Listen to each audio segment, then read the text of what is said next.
Hello everyone, কেমন আছেন সকলে? আশা করি সকলেই খুব ভালো আছেন। আমি বিনিতা, স্বল্প অশনার গল্পের নতুন একটি গল্পে সবাইকে ওয়েলকাম।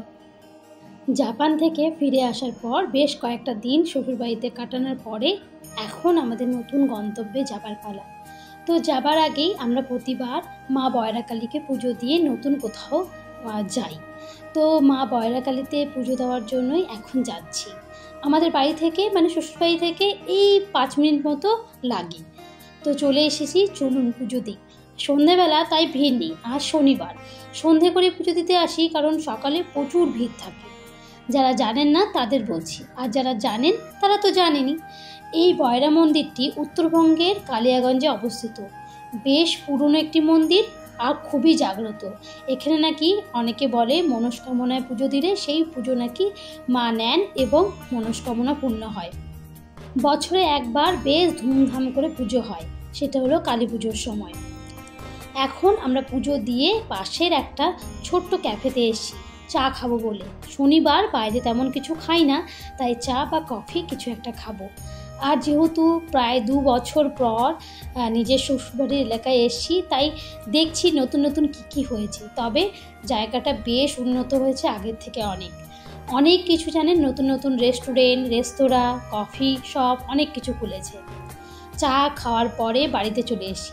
জাপান থেকে আমাদের কিছু পার্সেল এসেছে।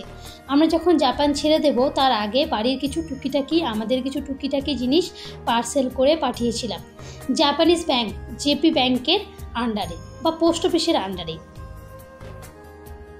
এই সমস্ত কিছুই এসেছে জাপান থেকে।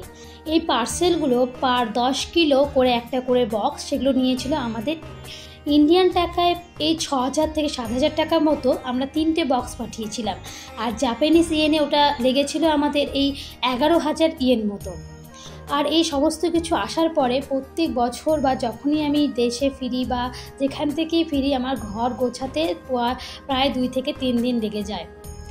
আমরা 2 দিন কাটানোর পর এখন রওনা দিয়েছি চেন্নাই যাব বলে, আমাদের দ্বিতীয় গন্তব্য।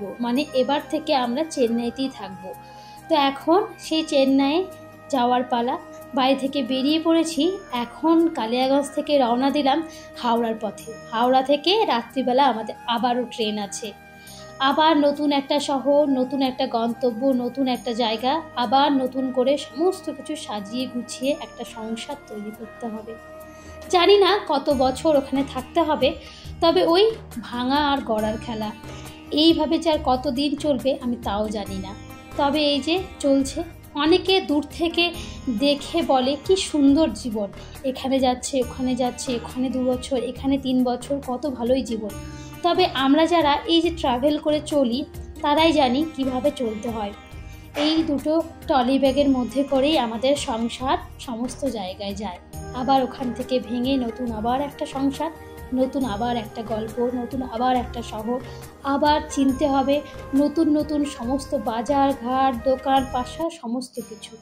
তার মধ্যে তো রয়েছে জল, আবহাওয়া, জলবায়ু, সমস্ত কিছু পরিবর্তন। কতটা ফাইট করতে হয় আমরাই জানি। অনেকে ভাবে দূর থেকে ছবিগুলো অনেক সুন্দর, কিন্তু বাস্তবতা অতটাও সুন্দর নয়।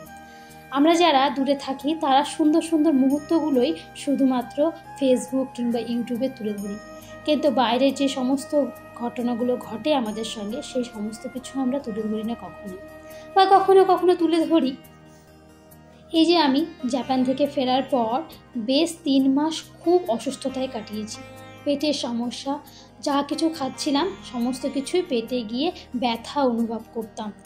এই যে কষ্টগুলো কাটাতে হয় সেগুলো কিন্তু অনেকেই জানেন না। অনেকেই শুধু সেই চাকচিক্য জীবনটাকেই দেখেন এবং ভাবেন কতই না সুন্দর আছে তারা। যারা এক জায়গায় বসবাস করছেন বহুদিন ধরে তারা জানেন কিভাবে বসবাস করেন, আর আমরা যারা এখান থেকে ওখানে, ওখান থেকে সেখানে ঘুরে বেড়াই তারাই জানি কি কষ্ট করে আমাদেরকে চলতে হয়। জীবনে কোনো কিছুই স্থায়ী নয়, তাই আমি মনে করি যা ঘটছে তা সুন্দর করে ঘটুক এবং সুন্দর কিছু আসুক আমার জীবনে। এখন আমরা হাওড়াতে ওয়েট করছি, রাত্রি এখন বাজে অনেক। এরপর আমাদের আজকে ট্রেনটি রয়েছে ডিলে, তার জন্য অনেক দেরি হয়ে গেল। তো চলুন নতুন একটা গল্প শুরু করতে চলেছি আপনাদের সঙ্গে, আর নতুন ভারতের বিভিন্ন রকমের ব্লগ আপনাদের সঙ্গে উপস্থাপন করব।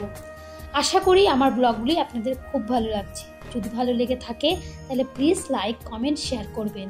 আর যদি ব্লগগুলো দেখতে ইচ্ছা করে তাহলে সাবস্ক্রাইব করে দেবেন আমার চ্যানেলটিকে। আশা করি আপনাদেরকে নিরাশ করব না। চলুন নতুন গন্তব্য, নতুন জায়গা আপনাদের সঙ্গে সমস্ত কিছু ভাগ করে নেব। আজ তবে আসি, নতুন ব্লগে আবারও দেখা হবে আপনাদের সঙ্গে। সবাই ভালো থাকবেন, সুস্থ থাকবেন, সাবধানে থাকবেন এবং সবাইকে ভালো রাখবেন।